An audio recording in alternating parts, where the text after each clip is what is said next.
Kepatuhan Gus Yahya terhadap aturan organisasi. Setelah rapat pleno yang diinisiasi oleh Rais Am Kiai Haji Miftahul Akhyar, di mana pada akhirnya menetapkan PJ Ketum Kiai Haji Zulfa Mustafa, Gus Yahya Saquf sebagai Ketua Umum PBNU hasil Muktamar 34 Lampung juga akan mengadakan pleno dengan melibatkan unsur Mustasyar, Syuriah, Tanfidiyah, lembaga, dan Badan Otonom NU. Di mana kepatuhan beliau? Bukankah itu seperti pleno tandingan? Sepintas mungkin seperti itu.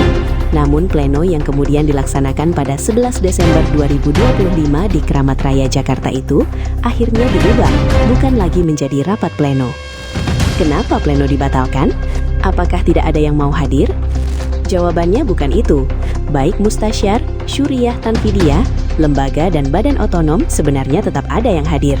Hanya saja beliau berkata, karena pada kesempatan ini Rais Am Kiai Haji Miftahul Akhyar tidak hadir bersama kita, saya mengusulkan agar pertemuan ini diubah statusnya.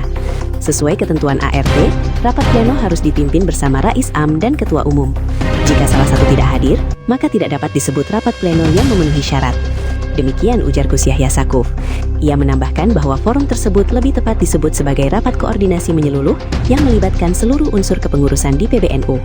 Saya mengusulkan agar pertemuan hari ini ditetapkan sebagai rapat koordinasi, bukan pleno.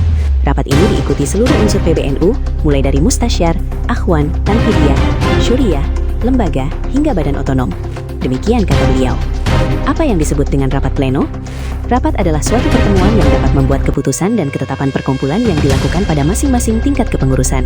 Rapat-rapat di lingkungan Nahdlatul Ulama terdiri dari rapat kerja, rapat pleno, rapat harian Syuriah dan Tanfidiyah, rapat harian Syuriah, rapat harian Tanfidiyah, serta rapat-rapat lain yang dianggap perlu. Sekedar membaca pasal 91 Anggaran Rumah Tangga menyebutkan bahwa rapat pleno adalah rapat yang dihadiri oleh Mustasyar, pengurus lengkap Syuriah, pengurus harian Tanfidiyah, ketua lembaga, dan ketua badan otonom NU. Rapat pleno diadakan sekurang-kurangnya 6 bulan sekali.